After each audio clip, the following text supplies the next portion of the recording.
All right, Poultry Pals. Today on this episode, we're going to do something a little different. We are going to talk about eggshells and a lot of the sciencey type stuff behind those and what makes changes and things like that.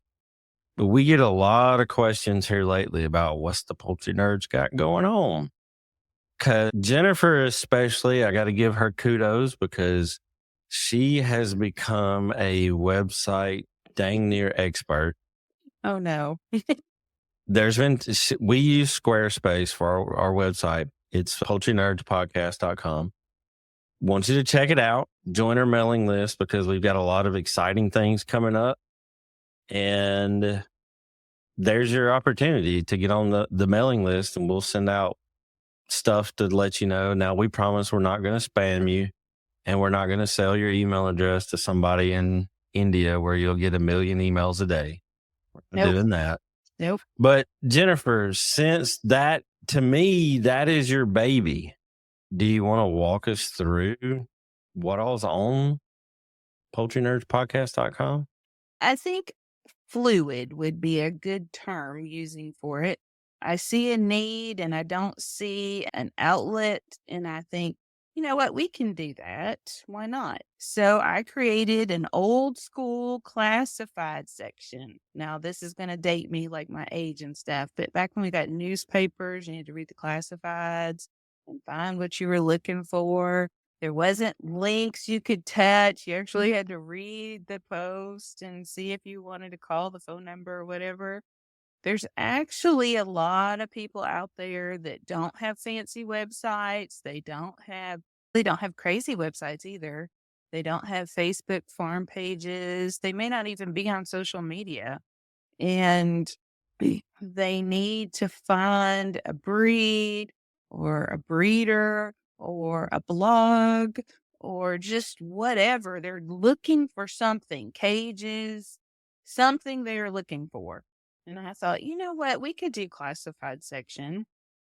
And so I built one into the website, and it's free for anybody to come on there and look at it. But we are asking you to pay a small fee just for my time and the cost of the website to add it on there, just a little small fee. And right now that little small fee is 50% off just to start loading it up. But we have it divided up into quail, chickens, turkeys, waterfowl, and other. And then we can divide it even more if we need to. I was thinking people might want guineas on there. Those loud suckers, people look for them in the spring. Oh, guineas? Guineas. People it's a love-hate relationship with guineas. So I think that with that's not chickens, and that's, I don't know. Guineas may need their own. Yeah, we'll put them on their own little page because they might be so loud on the other pages. Like they're loud everywhere. Yeah. The whole thought behind this is on Facebook, there's tons of people out there scamming folks. Mm-hmm. And we're going to, on these classifieds, before we post anything, we're going to check these people out and make sure that they are actual people, that they really do sell products. We're going to try to prevent as much of that as possible. Nothing's 100%. But when Jennifer and I talked about this, I got the newspaper / Craigslist vibe. Mm-hmm. And yeah, like I started putting together on my farm website a lot of files and stuff. And we may want to look at doing that here because there's a lot of people that are like homesteaders or poultry keepers or whatever you want to call what category. They don't do social media.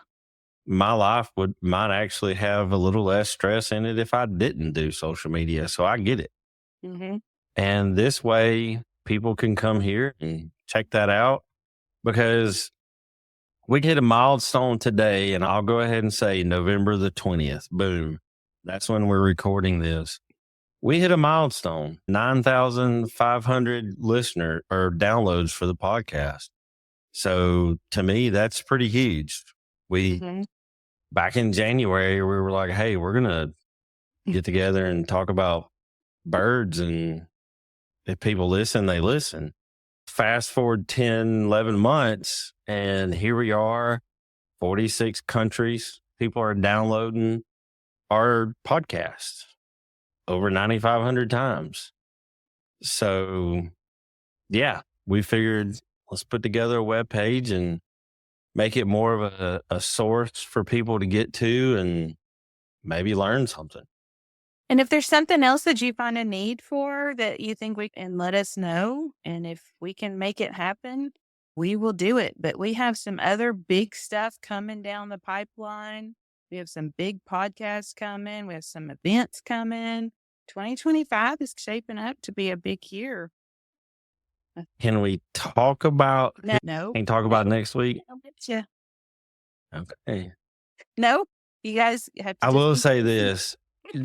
Next Thursday, we have probably one of the best episodes, in my opinion, out there. One of the It's going to be a mess. Yeah. It was very fun. And it's our Thanksgiving present to you guys. There you go. And there's a big announcement on there too. Yeah. The ads, so people that do the classified ads, they won't be clickable. When you send us your information, it'll be what it is, and people will be responsible for going to your site or giving you a call or whatever.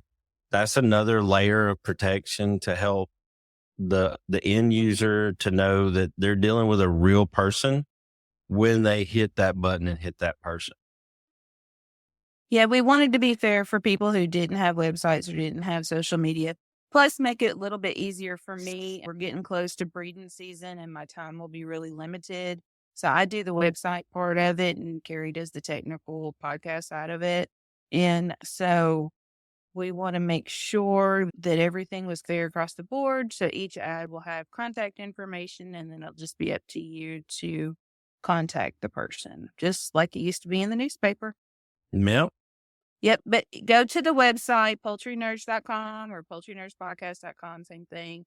And on the classifieds is up in the navigation, and there's an ad section in each section of quail, chicken, turkeys, whatever, and it explains everything that you need to know. You actually can click on that one, and it'll give you more details. But right now, an ad is $2.50 to place one.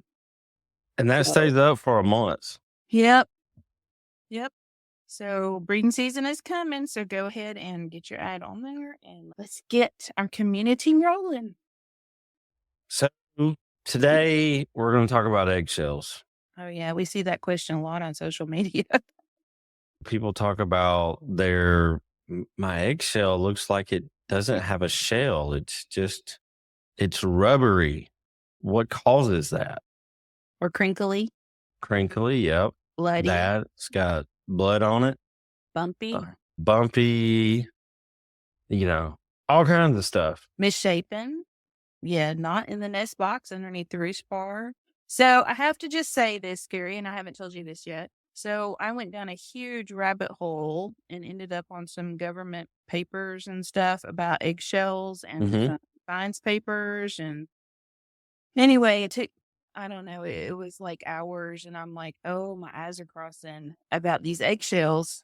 And I was in the commercial side of it. Right. And those people that are running commercial laying houses, they have really dialed it in because they're maximizing their profit. And when I realized that's the pages that I was on, I was like, that's not really what we're doing. But if they've really dialed it in, then they're going to have some really good information. I was going to say, some of these people are popping out 1 million plus eggs a year. Mm-hmm. So if they've got it down to a science, then, the person that's selling a couple of dozen here and there off their farm could benefit from that. Yeah. Now, both you and I both raise standard-bred because we both show. And those birds are not known for their egg-laying abilities. Yeah. Somebody said, you have really nice Rhode Island Reds. I want to get one of your birds and put it over mine. And that Rhode Island Reds lay really well. I'm like, I have standard Rhode Island Reds. You're looking for production Rhode Island Reds. There's a huge difference. Yes, huge difference. And so that actually got me thinking that I would have to go out on a limb here and just say majority of the people who have chickens in their backyard have production breeds, whether they realize it or not. They've Mm-hmm. gone to the hatchery or they've gone to Tractor Supply or wherever, and they've picked up birds. And those are going to be production breeds, which are meant for laying eggs consistently, early, all of that good stuff. Now, there's a reason for those. I think they're great. Everybody needs eggs. I haven't had an egg in a month. I envy the people with the production breeds right now. Yeah. We're eating quail eggs. Takes a lot of quail eggs to make an omelet. Yes. But anyway, so while I was reading one of the papers and it was talking about in the laying houses, they only get 54 weeks out of those production birds Yep. of laying. And I Mm-hmm. was shocked. You say 54, that sounds like a lot, but that's really just a year. And when you go to Tractor Supply in February and you buy a chick and it starts laying 4 months later, so you're at what, June? 54 months is the next July. 4 weeks is the next July. Yeah. So I actually have a friend that has a house up in Arkansas, and they use the high lines for that. And they will bring those birds in at point of lay. 56 weeks later, they sell those birds for little or nothing to people because that's their peak. They're doing an egg a day minimum for that 56 weeks. And then after that, when the birds in their eyes are spent, then they'll sell them off to people who will come get thousands of them at a time and then take them and sell them again for $8-10 a piece. And at that point, you're going to get a bird that lays 5 eggs a week, but they're losing money if it's only laying 5 eggs a week. So in that paper, it was trying to come up with the nutrition profile to try to prolong it out to 100 weeks. And they were successful at pushing the bird to 100 weeks, Mm-hmm. but it wasn't becoming cost effective because they were having to alter the nutrition for the older birds. They were getting a lot more eggs that they couldn't grade and sell to the open public. So Mm-hmm. the eggs have to go elsewhere. I think just based on what I was reading, if you've got a production breed and you're getting 2 or 3 years out of them, I think you're doing really well. Oh, yeah. You're not got that nutrition dialed in like they do. You're not running them as hard. Yeah, they're pushing them birds hard like an Yeah. athlete. Yeah. They haven't molted. I doubt very seriously they let them molt because they're not going to want to feed them through a molt. No. 'Cause So even feeding them right, you're still looking at 2 to 3 weeks. yeah. And 2 to 3 weeks times thousands of birds, that's a lot of loss. Some of them had 80,000 birds in some of the articles I was reading. It's a lot. So before we get into the eggshell quality, I thought I would bring that up to set your expectations. If you have the standard bred birds like we have, our expectations of egg laying is pretty much March to July because they're big birds and that's what they're bred for. If you have production birds, then they may live for 10 years, but they may not lay eggs that whole time. I have some hatchery Orpingtons out there that are 10-ish years old now. There's 2 of them. One of them still lays and goes broody about every 5 or 6 minutes or so till the dog comes and finds her eggs and takes them. Yeah. Yeah. So I just wanted to, first of all, you need to set expectation for what you have and what you expect out of those chickens as far as laying is concerned. Now that we've said that, we can actually get into the eggshell quality. So I think the biggest thing that we hear is the soft shell egg, and everybody wants to throw Hmm. oyster shell and calcium and all that good stuff at that bird, and that poor bird's probably swimming in milk. And I think, Like, there's so much stuff, and I know we laugh about it from time to time, and you've been banned a couple of times from the BYC. We'll call it the BYC group. yeah, I'm banned for life. I've gotten a couple of 7 days, and I've had to learn to keep my mouth shut because people want to feel good. They don't want to hear like any kind of science about stuff. And we want to tell you guys the truth. Yeah. So tell me this. Why, according to science, is a chicken's egg looks like it's in a plastic bag with no actual shell around it? What's the cause of that? It could be lack of calcium. It could be a new layer. It could be a stressed layer, a hot layer, an old layer, one that got scared, one that's got an underlying disease. There's a ton of reasons that was given Hmm. why you would get a soft shell egg. I I have a theory. This is not backed up by anything that I read, but this is what I do with my quail. So you, as the nutrition officiant, can say, no, Jennifer, you're crazy. This is my theory. So people who are new to chickens, they go to the store, they pick up the little chicks, and they are told to feed it chick starter. And at 16 weeks, they move it to layer.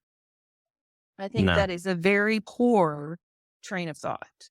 Yep. I personally think that you should leave them on developer for a long time. Developer, I call it developer. The bag that it comes in is called developer. I think it's grower, starter. You got like most companies have starter, grower, developer, layer, conditioner, and some will throw out all flop. Allslock. You My know, birds hate Allslock. The ducks like it. yeah, Uh, that's because it's got a lot of niacin in it, and they love that. so I'm going to talk about quail here because this is going to be the most parallel to the same production breed here. Because my quail would be like a production quail because I run them hard in cages for eggs, Hmm. right? Yeah. So when they start laying, which would be the equivalent of a chicken laying at 16 weeks, a hatchery quality chicken laying at 16 weeks, Yep. I continue feeding them starter for 2 more weeks. I wait until that egg is full size, consistent shape, and that bird is done growing. So that puts them at, for quail, that would be like 10 to 12 weeks. So Yeah. if you were doing a production chicken, that's probably going to be more like 24 weeks. I was gonna say anywhere from 20 to 24. So, like with that, what you're doing, you feed off the shelf bag feed to your birds. Yeah, I do. Absolutely nothing wrong with that. But the reason why that you do that, and it's very smart that you do, is because those birds, when they start laying, yeah, they need a little bit of extra calcium, but they really need the amino acids and all that stuff where you typically have a higher percentage in your starter and your developer. A lot of companies, the way they keep their feed price consistent or cheap is when they have to toss in some more calcium, they take other stuff out. And the amino acid is what makes the feed expensive, not the actual food. So by giving them starter for an extra couple of weeks or a developer for an extra couple of weeks, you're just making sure they have the amino acids that their bodies really need. And there's nothing wrong with that. There's some people will religiously be like, oh, 16 weeks on a chicken, 8 weeks, it's time to go for layer. They will not lay until they're on layer. That's not true. It, You do not want to swap over to a layer feed until you see eggs. Once they start, not just one, Like she waits 2 weeks, boom, that's it. That's her rule. That's because you want to wait until they start laying consistently. They're not going to do it the first few days. With a quail, it'll take 2 weeks. With a chicken, it may take 4. Mm-hmm. So once they start laying consistently, that's when they need that. That's when they need the extra calcium. And they also need to finish growing. They need to finish that pelvic bone width. The structure needs to be finished in order to handle the egg size passing through. Mm-hmm. Okay. So now we've got you set up with expectations on what you've chosen to raise in your backyard. Now you're going to feed them, developer longer, and it would be better to err on starter, grower, developer, whatever you want to call it, longer than shorter. Yep. You can't really go too long on it. On my birds, the chickens, they'll stay on developer for 12, 14 months before I put them on layer. I'll say this. I have one pen out of now up to 20. What was that? Say it again. I had to sneeze. One pen that gets layer feed. And that's because the birds in there, their primary purpose is to feed my family of 10 with eggs. And friends and family that get some others, whatever. Those birds get layer. None of my other birds get a layer. They stay on a developer type grower ration. Now, 2 things I have in every single one of my 20 pens is grit, limestone, gray, white colored rock that's appropriate to the size of the bird that's in there. And I do have calcium carbonate, aka eggshells. I have that in a feed cup in every one of them. And normally when I do my chicken chores weekly, I top those off. I have a small scoop that I typically use for my chickens. And because I'm lazy and sometimes I think turkeys make a meal off of rocks, I use a large feed scoop to refill theirs up because, I don't know. Turkeys eat a lot. They eat a lot, but they also eat a lot of grit. Mm-hmm. But that's what I do because that way I know they're getting the nutrition and all of that stuff.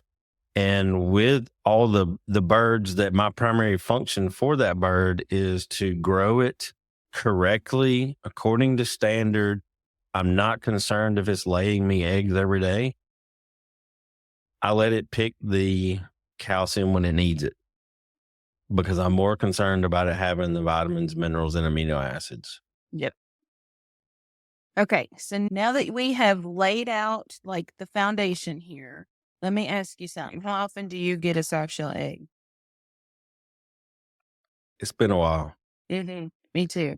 Now, I'll say this. There's times when I go out of town and I come back, and if I've been gone longer than a couple of days, depending on how long or what time of year it is and how hot it is, if nobody has collected eggs for me, then I'm not taking those eggs in the house. I will chunk them off in the woods and let other animals eat them.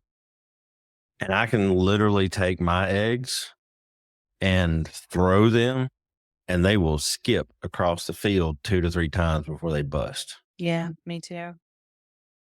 So I do have some older layers that lay with bumps, some calcium deposits. That's going to happen. Yeah. And then the turkeys, they have calcium deposits on their eggs. Mm. But what I wanted to, we kind of digressed there for a second. So what I wanted to point out here was if you build the bird and don't try to rush the laying part of it. I know everybody's excited about the eggs because I'm going to tell you after I don't even know how many years, we are still excited about that first egg too. When out of that special bird or the first basket full in the spring, that excitement does not go anywhere, or that that really beautiful blue egg. We love those. So we understand that. We're not trying to squish that. We're just, you want the bird to be healthy. You want the bird to have the structure to pass those eggs correctly and live a long life. If it doesn't have structure, it could prolapse. It could become egg bound. You could have a lot of problems that way. So take the extra couple, 3 weeks, 4 weeks, whatever it takes. Just leave them on the developer. When that bird's ready to lay, it's going to lay. It doesn't matter what food it's on. But you want to make sure that the structure is being finished. Okay, so now we've got all that. And if you still have a problem, such as soft shell eggs, the papers that I read said that your vitamin D3 and your calcium ratios were off because you need vitamin D in order to absorb calcium. It doesn't matter how much calcium you're giving them. If they don't have enough D3, their body will not use it. And then also potassium. Potassium was in there too. You can't use calcium either with the potassium. I don't understand all of that, but it said that all of those ratios had to be exact, basically. Yep.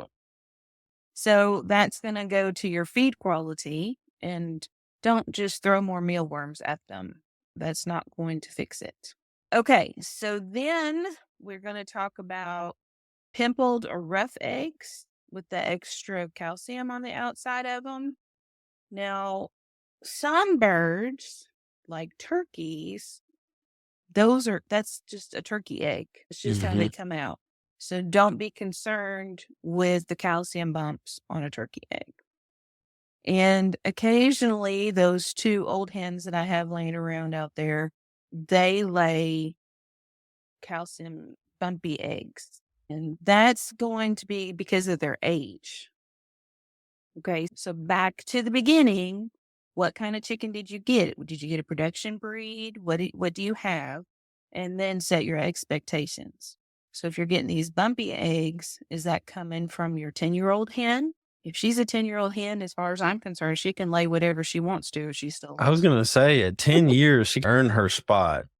You know what I use her eggs for? You could use them for anything, really. Nope. I give those eggs every morning to my chicks raw to build up their immune system because those birds free range the entire farm and they've got 10 years of antibodies. Oh, yeah, that's right. Yeah. That's how you get chick vigor. Yep, it is. So that's what I use those eggs for. We don't eat them. Those are all go back to the chicks. Okay. But the paper said that Newcastles and bronchitis can also cause calcium deposits on your eggs. That's true. So I think Newcastle's is more of like a Western United States issue. We don't really have it over here too much. No. And then infectious bronchitis, I have personally never seen it. So you'll have to look that up and see if that's something you think you might have in your flock, maybe. Okay, blood-stained eggs. I've seen that a lot on Facebook. Look, you go into that group we talked about earlier. People are like, oh my God, my poor chicken's going to die. Look at how it must be in so much pain. It may be. Finish the structure.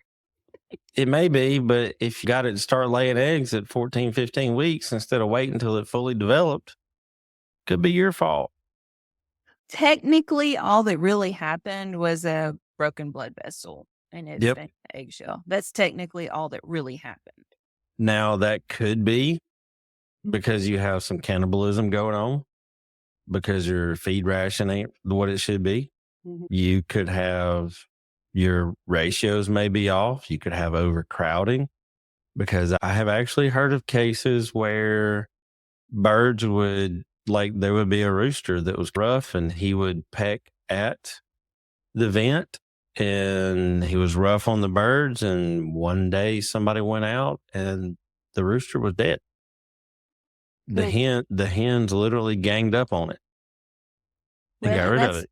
That's where chicken math is going to get a hold of you. So if you get a coop that they say is built for 8 to 10, that's really probably only 6 to 7. Yeah. So make sure you don't overcrowd. So the blood stain, Could be young layer, could be underdeveloped. If Be you're a lot. Yeah, if you're feeding too much protein, the eggs can be too large. Mm-hmm. So I was on another group the other day, another one of those large groups that I wasn't kicked out of yet. And she argued with me, but she was feeding hers a layer feed with black soldier fly and cut up pig livers. And I said, I know I hadn't heard that one before. That was a new one. And I said, that is way too much protein. And of course, Like, they all jumped on me and said, no, that's not true. if you're buying that $15 bag of feed and you're mixing that stuff in with it, then yeah, but I saw one person that swore by feeding game bird layer. That's like 24 to 26% usually to chickens. It's too much. And I'm like, you're cooking that bird. Yeah. So you get those too big of an egg. If you're getting double yolkers, triple yolkers often, then every once in a while something may happen. Yeah, it but if you're happens. getting them consistently, then your protein is way too high. I was going to say double yolkers. There's two things that cause double yolkers consistently. Well, number one, really high protein. Number two, genetics. Mm-hmm. Yeah, I have to be really careful with the quail on the double yolkers. So yeah, that's a thing there. Okay, wrinkled eggs. If you've never seen a wrinkled egg, they're cool, actually. Yeah. They're crepe paper. Like maybe it came out wet and it had to dry out in the air and it just wrinkled until you That's see the only one. way to describe it is wrinkled. Yeah, when you see one, you'll be like, oh, that's what they were talking about. But it's stress, infectious bronchitis again, defective shell gland, or overcrowding. Yep. So stress is going to be like you moved it, maybe you bought a new bird and brought them in, you added new birds. It could be something that you don't even realize is going on. You might have that owl or a hawk or something perching on your run and terrorizing your birds, a neighbor's dog while you're gone. Rats. Rats on the roost. And I promise you, and don't turn us off when I say this, but I'm going to upset some people. If you have birds, you have rodents, whether you know it or not. They're out there. Yeah. I actually have found one of my game roosters. He's in a pen with two hens and they just hatched some chicks out. And I found a rather large sized rat dead in the pen. And its belly was full. So I feel Tyrell is the name that the kids gave this particular bird. He watched, and I'm guessing he got a little too close to the chicks and he did what he did. Yeah. If you have birds, even if they're all inside of your barn, you have rats inside your barn. You just don't know it yet. Yeah, you just don't know it. And if you have snakes, then you have rodents because the snakes are looking for food and they're going to come where there's food for them. Mm-hmm. I found rats in my turkey pen. And how I found them was they were eating the tail feathers. They were running up underneath of them on the roost and eating the tail feathers, chewing them off. So, yep. Yeah, that's crazy. Yep. So you just you have to be very observant. And you don't set your expectations. It might be something that you were not expecting. I never would have dreamed the rats would be eating my turkey feather tails. No, but they will. Yep, they sure will. They will also make eggs disappear. They do. Or they'll take a bite out of them.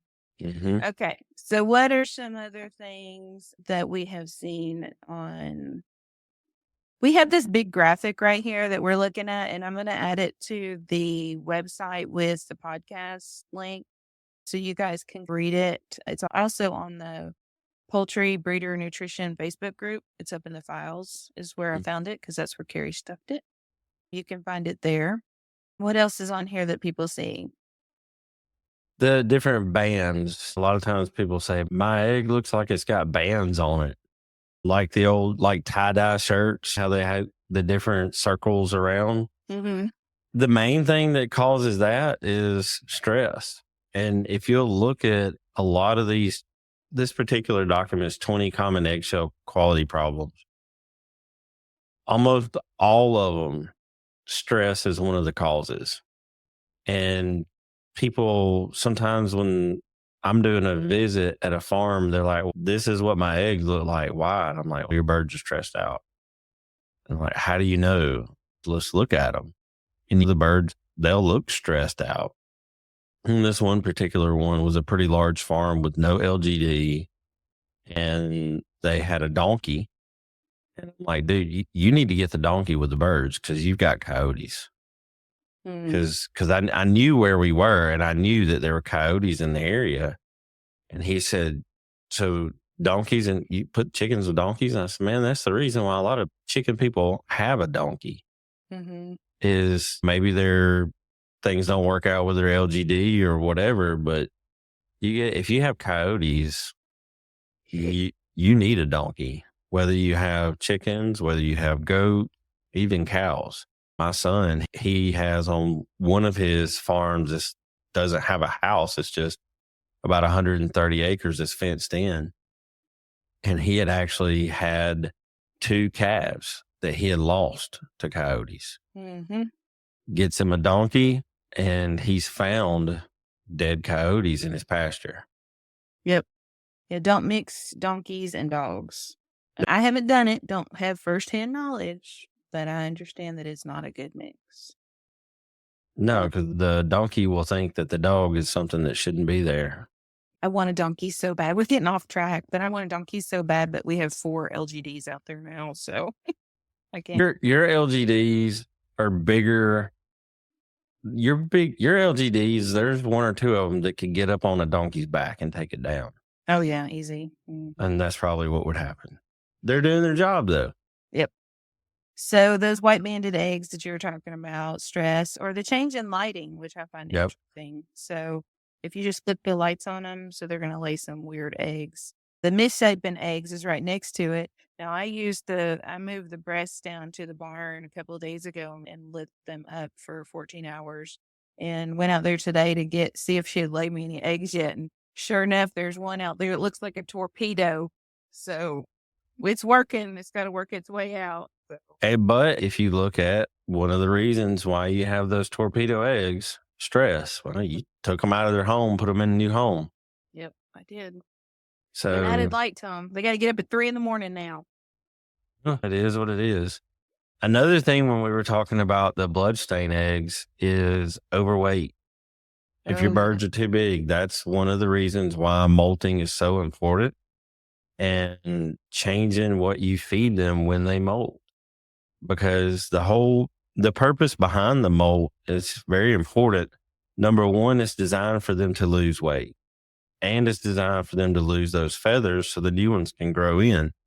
But the birds, when they go through the molt and they get down to about that pullet weight, the way they were when they were younger, on the hens, that sets them up to start laying a whole lot again and gets them going. On the male birds, this is a PG show, so I'm going to say that makes everything else work. That slims them down and gives them the energy to do everything else that they need to do. And it'll make your fertility higher after the molt, when they're on a good molt ration, and then you start feeding them really well after that. So that's important too. So it's like us losing our winter weight. Mm-hmm. Yeah. I want to do that one day. I want to molt. I lose my winter weight every year. Then Thanksgiving's right around the corner, so it's fixing to start coming back. Yep, exactly. But I convince myself if I keep that cycle going, then I'll stay about what I am. Yeah. Good for you. Let's not talk about that anymore. Okay. So I think that's pretty much all of the ones that we see on Facebook, but there's a lot more on here. So once I get this up on the website, check it out. Yeah, you can check it out. It was printed. We want to give credit to alltech.com is who made up the graphic that we're looking at. They put down here at the bottom that they got a lot of the credit from the University of New England and Australia. So I'll make sure that people know that's where we got our information. But yeah, so I think that we're good on the eggshells today. All right. Thanks, everybody. All Y'all right, have a see good ya. one. Bye.